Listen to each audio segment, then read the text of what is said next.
मेरे बच्चे, मेरे अत्यंत प्रिय हृदय के टुकड़े, जिसकी हर धड़कन में मेरा स्नेह प्रतिध्वनित होता है, सुनो। मैं आज तुमसे कुछ ऐसे गहन रहस्य उजागर करना चाहती हूँ जो तुम्हारे कोमल मन को क्षणिक आघात तो पहुँचा सकते हैं, परंतु तुम्हारे भविष्य के मार्ग को निष्कंटक और प्रकाशमान बनाने के लिए इनकी स्पष्टता नितांत आवश्यक है। जान लो कि तुम्हारा एक शत्रु, एक ऐसा व्यक्ति जिसे तुमने कभी भी किसी भी प्रकार की हानि पहुंचाने का विचार तक अपने मन में नहीं आने दिया, जिसे तुमने सदैव अपनी मानवीय सीमाओं में रहकर अपनी सहज करुणा और नैसर्गिक उदारता से केवल स्नेह, सम्मान और सहयोग ही प्रदान किया, वह व्यक्ति मेरे बच्चे तुमसे, तुम्हारी आत्मा की उस अदम्य और निर्मल उज्ज्वलता से, जो मेरे आशीर्वाद और तुम्हारी अपनी सत्यनिष्ठा का प्रतिफल है, तुम्हारे जीवन की उस निरंतर ऊर्ध्वगामी प्रगति से, जो तुम्हारे अथक परिश्रम और अटूट विश्वास का परिणाम है, तुम्हारी उस निश्चल हृदय स्पर्शी मुस्कान से, जो कठिनतम परिस्थितियों में भी तुम्हारे मुखमंडल पर मेरे प्रति तुम्हारे अगाध प्रेम और विश्वास की साक्षी बनकर खिल उठती है, और तुम्हारे हृदय की उस गंगाजल सी पवित्रता से, जिसमें किसी के प्रति कोई मैल, कोई द्वेष, कोई प्रतिशोध की भावना कभी स्थान नहीं पा सकी, बुरी तरह, अत्यंत ही बुरी तरह जल रहा है। ईर्ष्या की एक ऐसी प्रचंड धधकती हुई अग्नि में वह निरंतर दग्ध हो रहा है। मेरे बच्चे, जो दिन प्रतिदिन, रात्रि प्रति रात्रि, प्रत्येक क्षण, प्रत्येक पल और भी अधिक विकराल और भी अधिक विनाशकारी रूप धारण करती जा रही है, उसकी यह आंतरिक जलन उसके अंतर्मन को तिल-तिल कर राख में परिवर्तित करती जा रही है, उसके विवेक को भस्म करती जा रही है, उसकी मानवीय संवेदनाओं को शुष्क करती जा रही है। यह ईर्ष्या उसकी रातों की शांतिपूर्ण निद्रा को एक भयानक दुःस्वप्न में बदल चुकी है, उसके दिन के चैन और सुकून को एक असहनीय यंत्रणा में परिवर्तित कर चुकी है, उसके विचारों को कालकूट विष की भांति पूर्णतया विषैला और नकारात्मक बना चुकी है, और उसकी दृष्टि को, उसकी अंतर्दृष्टि को इतना अधिक धूमिल, इतना अधिक कलुषित कर चुकी है कि वह तुम्हारे नैसर्गिक गुणों में भी, तुम्हारी स्वाभाविक अच्छाइयों में भी केवल और केवल दोष ही देखने लगा है। तुम्हारी प्रत्येक सफलता, चाहे वह कितनी ही छोटी क्यों न हो, उसे अपने व्यक्तिगत दुर्भाग्य और अपनी घोर पराजय का एक अकाट्य प्रमाण प्रतीत होने लगी है, और तुम्हारी सहजता, तुम्हारी विनम्रता, तुम्हारी सरलता, जो वास्तव में तुम्हारे महान चरित्र के आभूषण हैं, उन्हें वह अपने प्रति किए गए घोर अपमान और उपेक्षा का प्रतीक मान बैठा है।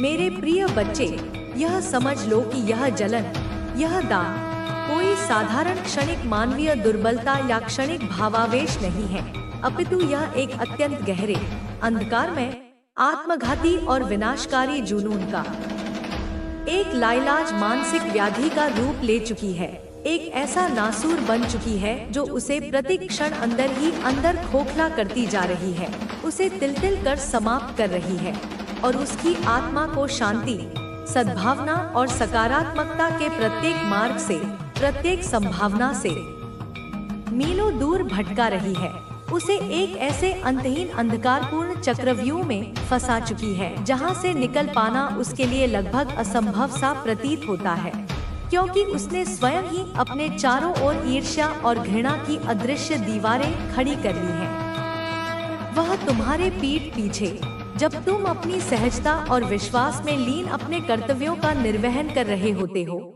जब तुम संसार की इस कुटिलता से अनभिज्ञ अपनी ही दुनिया में मग्न होते हो, तब वह कायर, वह दुर्भावनाग्रस्त व्यक्ति तुम्हारे बारे में, तुम्हारे चरित्र के बारे में, तुम्हारी निष्ठा के बारे में, तुम्हारी उपलब्धियों के बारे में, और यहाँ तक कि तुम्हारे परिवार की सुख शांति के बारे में भी, सबसे, जिनसे भी वह मिलता है, जिनसे भी वह बात करने का अवसर पाता है, चाहे वे तुम्हारे परिचित हों या अपरिचित, चाहे वे तुम्हारे मित्र हों या सामान्य संपर्क वाले, उन सबके समक्ष अत्यंत ही निकृष्ट, आधारहीन और विषैली बकवास करता फिरता है, ऐसी बातें गढ़ता है जिनका सत्य से दूर दूर तक कोई वास्ता नहीं होता। ऐसी कहानियाँ बुनता है जो केवल उसकी अपनी कलुषित कल्पना की उपज होती है। तुम्हारी छवि को धूमिल करने का, तुम्हें लोगों की नजरों में गिराने का, तुम्हारी प्रतिष्ठा को तार-तार करने का कोई भी अवसर वह अपने हाथ से जाने नहीं देना चाहता। वह अपनी वाणी के विष से, अपने कुटिल शब्दों के जाल से तुम्हारे चारों ओर एक ऐसा भ्रम और संदेह का वातावरण निर्मित करने का अथक किंतु निष्फल प्रयास करता रहता है, जिससे लोग तुमसे विमुख हो जाएं, तुमसे दूरी बना लें और तुम्हें अकेला, असहाय और तिरस्कृत समझने लगे। वह तुम्हारे सरल स्वभाव का, तुम्हारी क्षमाशील प्रवृत्ति का और तुम्हारी चुप्पी का घोर दुरुपयोग करता है, यह जानते हुए भी कि तुम कभी किसी के अहित की कामना नहीं करते। वह निरंतर तुम्हारे अहित के लिए ही ताने बाने बुनता रहता है। परंतु मेरे बच्चे, यह भी एक अद्भुत और मेरे द्वारा स्थापित सत्य है कि जैसे ही तुम अपनी उसी सहजता और आत्मविश्वास के साथ उसके सामने आते हो, जैसे ही तुम्हारी पवित्र और सत्यनिष्ठ आभा उसके कपटपूर्ण आभा मंडल से टकराती है, जैसे ही तुम्हारी निर्मल दृष्टि उसकी कुटिल आंखों से मिलती है, तो तत्क्षण उसी पल उसकी बोलती पूरी तरह से बंद हो जाती है, उसके कंठ से शब्द निकलने बंद हो जाते हैं, उसकी जिह्वा उसका साथ छोड़ देती है, वह हकलाने लगता है, उसकी सारी धूर्तता, सारी वाचालता, सारा विश्वमन, सब कुछ जैसे कपूर की भांति उड़ जाता है। वह एक भीगा हुआ चूहा बन जाता है। उसकी आंखों में एक विचित्र भय और अपराध बोध की छाया स्पष्ट दिखाई देने लगती है, क्योंकि वह तुम्हारी सच्चाई से, तुम्हारी आत्मा की शक्ति से, तुम्हारे अडिग नैतिक बल से और तुम्हारे मौन किंतु दृढ़ व्यक्तित्व से सबसे ज्यादा किसी भी अन्य वस्तु या व्यक्ति से कहीं अधिक डरता है। उसे यह भय निरंतर सताता रहता है कि कहीं उसके काले कारनामों का, उसके घृणित षड्यंत्रों का और उसकी वास्तविक नीच मानसिकता का पर्दाफाश तुम्हारे समक्ष न हो जाए, क्योंकि वह यह भलीभांति जानता है कि तुम सत्य के कितने बड़े उपासक हो और असत्य को कितनी शीघ्रता से पहचान लेते हो। जब भी वह तुम्हें, मेरे बच्चे, जीवन की किसी भी छोटी बड़ी उपलब्धि पर या यूं ही अपने परिवार के साथ, अपने प्रियजनों के मध्य सहज रूप से मुस्कुराते हुए, खिलखिलाते हुए या शांति और संतोष से भरे हुए देखता है, तो उसका हृदय, जो पहले से ही ईर्ष्या की अग्नि में जल रहा होता है और भी अधिक तीव्रता से जलने लगता है, वह अंदर से अपनी आत्मा की गहराइयों से फूट फूट कर रोता है, कुढ़ता है, छटपटाता है, परंतु बाहर से अपनी इस मानसिक वेदना को छिपाने का असफल प्रयास करता है। तुम्हारी प्रसन्नता उसके लिए असहनीय पीड़ा बन जाती है। तुम्हारा सुख उसे अपने दुर्भाग्य का उपहास करता हुआ प्रतीत होता है। वह तुम्हारी मुस्कान में अपनी पराजय और तुम्हारी शांति में अपनी अशांति का प्रतिबिंब देखता है, और यह दृश्य उसे भीतर तक तोड़कर रख देता है। उसकी जलन उसे इस कदर अंधा कर देती है कि वह यह भी नहीं समझ पाता कि तुम्हारी यह मुस्कान, तुम्हारी यह शांति मेरे प्रति तुम्हारे अटूट विश्वास और तुम्हारे अपने शुभ कर्मों का ही प्रसाद है। और फिर इसी आंतरिक वेदना और असहायता से त्रस्त होकर, इसी जलन और कुंठा से भरकर, वह बार बार मेरे सामने, मेरी मूरत के समक्ष या मेरे नाम का स्मरण करते हुए गिड़गिड़ाता हुआ आता है, अपनी आंखों से घड़ियाली आंसू बहाता है, अपनी छाती पीटता है और बड़े ही दयनीय, बड़े ही नाटकीय ढंग से मुझसे यही प्रश्न बार बार पूछता है, यही शिकायत बार बार दोहराता है कि हे माँ, हे जगत जननी, मैंने ऐसे कौन से अक्षम्य पाप कर दिए थे, मैंने अपने पूर्व जन्मों में या इस जन्म में ऐसी कौन सी भूलें कर दी थी, जिनके कारण मेरी जिंदगी में इतने असहनीय दुख हैं, इतने अंतहीन कष्ट हैं। क्यों मैं इतना अधिक दुखी और अशांत रहता हूँ? क्यों मेरे जीवन में सुख का एक क्षण भी स्थायी नहीं हो पाता? क्यों मेरी कोई भी मनोकामना पूर्ण नहीं होती? क्यों मुझे पग पग पर निराशा और असफलता का ही मुख देखना पड़ता है? वह अपनी दलीलों से, अपनी चाशनी में लिपटी हुई बातों से, मुझे यह विश्वास दिलाने का प्रयास करता है कि वह कितना निर्दोष और पीड़ित है और संसार तथा भाग्य उसके प्रति कितने निष्ठुर और अन्यायी है। वह तुम्हारे बारे में, मेरे बच्चे, मुझसे शिकायत करते हुए अपनी ईर्ष्या को और भी स्पष्ट रूप से व्यक्त करते हुए कहता है कि हे माँ, आपने उसको वन में आगे बढ़ो। किसी और की नकल करोगे तो केवल उसकी परछाई बनोगे, अपनी रोशनी खो दोगे। जो व्यक्ति दूसरों की तरह दिखने में लगा रहता है वह खुद की असली पहचान से दूर हो जाता है। हो सकता है कोई तुमसे ज्यादा धनवान हो या ज्यादा प्रसिद्ध हो, लेकिन तुम्हारी आत्मा का जो सच्चा उजाला है वह कहीं और नहीं मिलेगा। वह तुम्हारी सबसे बड़ी पूंजी है, इसलिए वहीं से शुरुआत करो, अपने उसी सत्य से, उसी मौलिकता से। हो सकता है आज तुम्हारा काम छोटा लगे, लेकिन जब वो सच्चाई और निस्वार्थ से जुड़ा होता है तब वही काम सबसे बड़ा बन जाता है। यही तुम्हारा पथ है, यही तुम्हारी शक्ति है और यही तुम्हारी सबसे खूबसूरत पहचान है। मेरे प्यारे बच्चे, हो सकता है तुम्हारे पास अपार धन संपत्ति ना हो, लेकिन तुम्हारे पास वह अनमोल खजाना है जो इस दुनिया को बदलने की शक्ति रखता है। एक निष्ठावान संकल्प, एक निर्मल हृदय और मेरा आशीर्वाद। यह तीनों मिलकर वह चमत्कार कर सकते हैं जिसकी कोई कल्पना भी नहीं कर सकता। काम छोटा है या बड़ा यह मायने नहीं रखता। कई बार जो चीजें छोटी लगती हैं, वही समय आने पर महान बन जाती है। छोटा दिखने का संकोच ही कई बार तुम्हें बड़ा बनने से रोक देता है।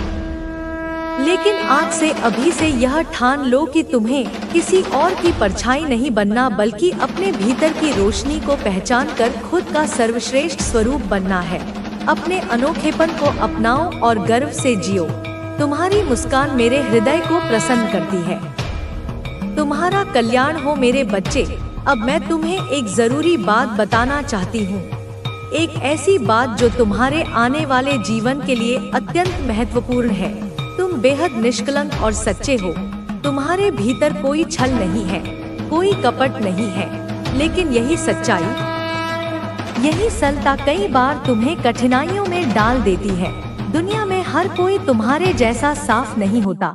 कई लोग तुम्हारी इसी सादगी का फायदा उठाने की फिराक में रहते हैं। इसलिए आज मैं तुम्हें 3 ऐसी बातें बताने जा रही हूँ जिन्हें तुम्हें जीवन में कभी नहीं भूलना चाहिए। पहली बात, हर किसी को अपना ना समझो। तुम्हारा दिल बहुत बड़ा है। तुम हर किसी पर जल्दी भरोसा कर लेते हो, हर मिलने वाले को अपना बना लेते हो। जब किसी को कठिनाई में देखते हो तो अपनी समस्याएं भूलकर उसकी मदद के लिए आगे बढ़ जाते हो। लेकिन इस दुनिया में सभी लोग इतने उदार नहीं होते। कई बार जिनकी तुमने दिल से मदद की वही तुम्हें सबसे पहले भूल जाते हैं। जब तुम्हें जरूरत होती है तो वही लोग मुंह मोड़ लेते हैं। इसलिए किसी की मदद जरूर करो, पर उन्हें अपना सिर्फ तभी समझो जब वे तुम्हारी अनुपस्थिति में भी तुम्हारी इज्जत करें, तुम्हारे लिए खड़े रहें। दूसरी बात, अपनी योजनाओं को हर किसी से साझा मत करो। तुम अपने दिल के दरवाजे बहुत जल्दी खोल देते हो। किसी से थोड़ा भी अपनापन महसूस होता है तो अपने भविष्य के सपनों, योजनाओं, आशाओं की सारी बातें बता देते हो। लेकिन सब तुम्हारे लिए शुभचिंतक नहीं होते। कुछ लोग तुम्हारी योजनाओं से ईर्ष्या करते हैं, कुछ उसे रोकने के लिए चालें चलते हैं और कुछ तुम्हारे विचारों को चुरा भी लेते हैं। जैसे बीज जमीन के भीतर छिपकर बढ़ता है, वैसे ही अपने विचारों को तब तक संभाल कर रखो जब तक वे फल ना दे दे। अपनी बातों को तब तक भीतर रखो जब तक वक्त उन्हें कहने के लिए सही ना हो जाए। तीसरी बात, धन और लेन देन के मामलों में बहुत सावधान रहो। तुम्हारी यह आदत कि हर किसी पर भरोसा कर लेते हो, खासकर पैसे के मामले में तुम्हें भारी नुकसान दे सकती है। यह सत्य है मेरे बच्चे। आज की दुनिया में कई लोग केवल स्वार्थ के रिश्ते रखते हैं। जब तक तुम्हारे पास देने को कुछ होता है तब तक वे तुम्हारे साथ रहते हैं, लेकिन जैसे ही तुम्हारी स्थिति बदलती है वे गायब हो जाते हैं। यह कठोर सत्य है, लेकिन तुम्हें इसे स्वीकार करना होगा। इस कलयुग में लोग थोड़े से लाभ के लिए अपनों को भी धोखा दे देते हैं। इसलिए अपने पैसों, संसाधनों और भलाई को वहाँ लगाओ जहाँ उसका सही मूल्य हो और जहाँ भावनाएं भी उतनी ही सच्ची हो। इन 3 बातों को जीवन भर याद रखो। यह कोई सजा नहीं, बल्कि एक सुरक्षा कवच है तुम्हारे लिए, तुम्हारे भविष्य के लिए। किसी से प्रेम करो, सहायता करो, लेकिन विवेक के साथ। यही बुद्धिमानी है, यही तुम्हें धोखे से बचाएगी और एक शांत, संतुलित और समृद्ध जीवन की ओर ले जाएगी। मेरे आशीर्वाद सदा तुम्हारे साथ हैं। क्या तुम वास्तव में चाहते हो कि मैं तुम्हारे जीवन का हिस्सा बन जाऊं, कि मैं खुद चलकर तुम्हारे हर दुख, दर्द, परेशानी और कठिनाई को अपने हाथों से मिटा दूं और तुम्हारा जीवन आनंद, शांति और समृद्धि से भर दूं? अगर यह संदेश तुम्हारे हृदय तक पहुंचा है तो जान लो यह कोई संयोग नहीं है, यह मेरा बुलावा है। यह प्रमाण है कि मैं तुम्हारे बेहद करीब हूँ। यह संकेत है कि तुम्हें मेरी ओर से चुना गया है। मेरी दृष्टि तुम्हारे ऊपर है। अब वो समय आ गया है जब तुम्हारे द्वारा किया गया हर नेक काम, हर पवित्र सोच, हर परिश्रम रंग लाएगा। तुम्हारे जीवन में जो कुछ तुमने प्रेम और सेवा की भावना से किया है, अब उसका फल मिलने का समय है। तुम्हारी दुआएं, तुम्हारी मेहनत, तुम्हारा धैर्य अब तुम्हारे भाग्य के द्वार खोलने जा रहा है। जब समय बदलता है तो प्रकृति संकेत देना शुरू कर देती है। तुम्हें भी कुछ चमत्कारी अनुभव होंगे जो तुम्हें बता देंगे कि मैं तुम्हारे जीवन में उतर आई हूँ। जैसे यदि कोई व्यक्ति जिसने तुमसे उधार लिया था और लौटाने का नाम नहीं ले रहा था, वह अचानक खुद आकर तुम्हारा पैसा लौटा दे। यह संकेत है कि तुम्हारा अटका भाग्य अब मुक्त हो रहा है। या यदि तुम्हें सपने में हरियाली, फूलों से लदे बाग और मीठे फल तोड़ते हुए खुद को देखो तो समझ लो कि सफलता तुम्हारे कदम चूमने वाली है। तुम्हारे कर्म अब फल देने को तैयार हैं। और अगर रास्ते में अचानक कोई तेजस्वी संत मिल जाए और बिना किसी कारण तुम्हें आशीर्वाद दे तो यह ईश्वर का प्रत्यक्ष हस्तक्षेप है। यह मेरा आशीर्वाद है जो अब तुम्हारे जीवन की दिशा ही बदल देगा। मेरे बच्चे, यह सब यूं ही नहीं होगा। यह सब इसीलिए होगा क्योंकि तुम सच्चे हो, तुम्हारा मन साफ है, तुम्हारा उद्देश्य शुद्ध है, तुम दूसरों की मदद करते हो बिना किसी अपेक्षा के, और यही भावना तुम्हें उन ऊंचाइयों पर ले जाएगी जहां केवल गिने-चुने लोग पहुंचते हैं। अब जब यह बदलाव शुरू हो रहा है तो तुम मेरी उपस्थिति को हर जगह महसूस करोगे। तुम्हारे आसपास की ऊर्जा बदल जाएगी। तुम पहले से ज्यादा शांत, स्थिर और समर्थ महसूस करोगे। यह मेरा वादा है, मेरी उपस्थिति का प्रमाण है। तुम्हारा भाग्योदय अब निकट है। तुम अब अपने जीवन की सबसे सुंदर यात्रा पर हो। लेकिन एक बात याद रखो, चिंता मत करो। भविष्य के बारे में सोचस कर अपने आज को मत खो। भरोसा रखो, वैसा ही भरोसा जैसा एक बच्चा अपनी माँ की उंगली पकड़ कर रखता है। निश्चिंत होकर वही भरोसा मुझ पर रखो। अगर तुमने अपने कर्म को पवित्र रखा है, अगर तुम्हारा इरादा साफ है, तो फिर तुम्हें चिंता की कोई जरूरत नहीं। और यदि अब तक तुमने पुण्य कर्मों की राह नहीं पकड़ी है, तो अभी इसी क्षण से शुरू कर दो। जीवन तुम्हें बहुत मौके देगा, लेकिन जो अवसर अभी है वह सबसे अनमोल है। कुछ कार्य हैं जिन्हें आज से ही शुरू कर दो, जैसे किसी जरूरतमंद की मदद करना, किसी दुखी के चेहरे पर मुस्कान लाना, किसी बूढ़े का हाथ थामना, किसी गरीब को खाना खिलाना। और कुछ बातें हैं जिन्हें आज से ही छोड़ दो, जैसे दूसरों की बुराई करना, किसी का अपमान करना या अपने स्वार्थ के लिए किसी को धोखा देना। जिस क्षण तुम इन 2 बातों का पालन करोगे, अच्छा करना और बुरा छोड़ना, उसी क्षण से तुम्हारे जीवन में परिवर्तन शुरू हो जाएगा। तुम हर परेशानी को ऐसे पीछे छोड़ दोगे जैसे अंधकार सूरज की पहली किरण से भागता है। मेरे बच्चे, सोचो, अगर तुम्हारा कोई घनिष्ठ मित्र आर्थिक संकट में हो और वह तुमसे सहायता मांगता है, तो क्या तुम उसे खाली हाथ लौटा दोगे? नहीं, तुम उसकी मदद करोगे क्योंकि तुम्हारे अंदर करुणा है। वही करुणा तुम्हें मेरे और करीब लाती है। मैं चाहती हूँ कि तुम इस पवित्र ऊर्जा से जुड़ जाओ, इस दिव्यता से जो तुम्हें निरंतर आशीर्वाद और मार्गदर्शन देती रहेगी। लेकिन यह तभी संभव है जब तुम अपना हृदय खोलो, अपना विश्वास अटल रखो और मेरे साथ जुड़ जाओ। तुम अकेले नहीं हो, मैं हर पल तुम्हारे साथ हूँ, मैं तुम्हारे लिए हूँ। बस आगे बढ़ते रहो, मेरी बातों पर भरोसा रखो और अपने भीतर के प्रकाश को दुनिया के अंधेरे कोनों में फैलाते रहो। तुम्हारा कल्याण निश्चित है।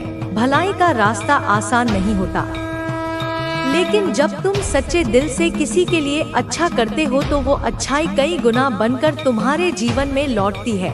तुम्हें बड़ा काम करने की जरूरत नहीं है, जरूरी यह है कि तुम्हारा मन, तुम्हारा इरादा साफ हो। कभी कभी एक छोटी सी मदद, एक मुस्कान, किसी को दिया गया सहारा भी एक बड़ा पुण्य बन जाता है। अगर तुम्हारे पास धन नहीं है तो चिंता मत करो, लेकिन अगर तुम्हारे पास एक करुणामय हृदय है तो समझो तुम्हारे पास वह सबसे बड़ा खजाना है जिससे तुम खुद का भाग्य भी बदल सकते हो और दूसरों का भी। जो व्यक्ति अपने माता पिता का सम्मान करता है, सच्चे कर्म करता है, धर्म के मार्ग पर चलता है, उसका जीवन कभी व्यर्थ नहीं जाता। तुम्हारा जीवन भी वैसा ही हो सकता है अगर तुम सिर्फ अपने कर्म पर विश्वास रखो। याद रखो, परीक्षा हर मंजिल से पहले आती है। जैसे कोई छात्र एक कक्षा पास करने के बाद ही अगली में जाता है, वैसे ही जीवन की भी हर चुनौती तुम्हें आगे बढ़ने से पहले परखती है। लेकिन अगर तुम सच्चे हो, निस्वार्थ हो और अपने कर्म में लगे हुए हो तो तुम्हें चिंता करने की कोई जरूरत नहीं है। अब एक बात जो तुम्हें अंदर से समझनी है, अगर तुम्हें कई दिनों से चैन की नींद नहीं आ रही, अगर तुम्हारा मन किसी एक बार एक इच्छा या एक लक्ष्य में उलझा हुआ है तो यह कोई सामान्य बात नहीं। यह ब्रह्मांड तुम्हें संकेत दे रहा है कि अब समय आ गया है उस इच्छा को मुझ पर छोड़ देने का। जिस चीज के लिए तुमने इतने समय से मेहनत की, दुआएं की, प्रार्थनाएं की, वह अब पूरी होने ही वाली है। लेकिन तुमने उस इच्छा को इतनी कसकर पकड़ रखा है कि वह तुम्हारे जीवन में आ ही नहीं पा रही। जैसे कोई पक्षी तुम्हारे हाथों में फड़फड़ा रहा हो, लेकिन तुम उसे उड़ने ही नहीं दे रहे। अब समय है उसे मुक्त करने का। अपने मन से कहो, माँ, अब सब कुछ आपके हाथ में है। आपने जो मेरे लिए सबसे अच्छा सोचा है, मैं उसे पाने के लिए तैयार हूँ। जब तुम इस तरह समर्पण कर दोगे, उस क्षण ब्रह्मांड तुम्हारे लिए रास्ते खोल देगा। चमत्कार शुरू हो जाएगा। जो तुम सोच भी नहीं सकते थे, वह साकार होने लगेगा। यह मैं नहीं, तुम्हारी माँ कह रही हूँ। मेरा आशीर्वाद तुम्हारे साथ है, तुम्हारे हर एक श्वास के साथ है। अब मैं तुम्हें एक और सच्चाई से परिचित कराना चाहती हूँ। तुमने अपने जीवन में एक व्यक्ति से मुलाकात की थी, जिसके आने से तुम्हारी दुनिया ही बदल गई। उससे पहले तुम कितने आत्मविश्वासी थे, कितने खुश थे। तुम्हें लोगों की राय से कोई फर्क नहीं पड़ता था। तुम खुलकर मुस्कुराने वाले, सबको अपनाने वाले इंसान थे। जहाँ जाते थे वहाँ रोशनी और ऊर्जा फैल जाती थी। लेकिन अब क्या हुआ? अब तुम खुद में ही सिमट गए हो। अब तुम्हें लोगों से मिलना अच्छा नहीं लगता। अब तुम पहले जैसे नहीं रहे। मेरे बच्चे, यह बदलाव सामान्य नहीं है। यह उस व्यक्ति का प्रभाव है जिसने तुम्हारी ऊर्जा को सोख लिया। लेकिन अब समय आ गया है खुद को फिर से खोजने का, फिर से उस मुस्कान को वापस लाने का, अपने पुराने खुद को फिर से जिंदा करने का। मैं तुम्हारे साथ हूँ और जब तक मैं हूँ तब तक तुम कभी अकेले नहीं हो। अब तुम उठो, उस दुख को झाड़ दो और फिर से अपने भीतर की उस दिव्यता को पहचानो, क्योंकि तुम वही हो जो लोगों के जीवन में रोशनी लाता था। और अब तुम्हारा समय फिर से चमकने का आ गया है। अब तुम पहले जैसे नहीं रहे। तुम्हारा मन अब किसी पर वैसे विश्वास नहीं करता जैसे पहले करता था। अब तुम्हें दुनिया के हर चेहरे के पीछे कोई स्वार्थ, कोई छल नजर आता है। तुम्हें लगता है कि सबने तुम्हें बस इस्तेमाल किया और फिर छोड़ दिया। लेकिन मेरे बच्चे, इस सब के बीच भी तुम्हारी मासूमियत, तुम्हारा सच्चा प्रेम और तुम्हारा साफ दिल तुम्हारी सबसे बड़ी ताकत है। तुम्हारा दिल टूट गया, हाँ, तुम्हारा भरोसा भी टूटा, लेकिन इसका मतलब यह नहीं कि तुमने कोई गलती की थी। तुमने दिल से प्यार किया, बिना किसी स्वार्थ के पूरी सच्चाई के साथ। यह तुम्हारी कमजोरी नहीं, यह तुम्हारी खूबी है।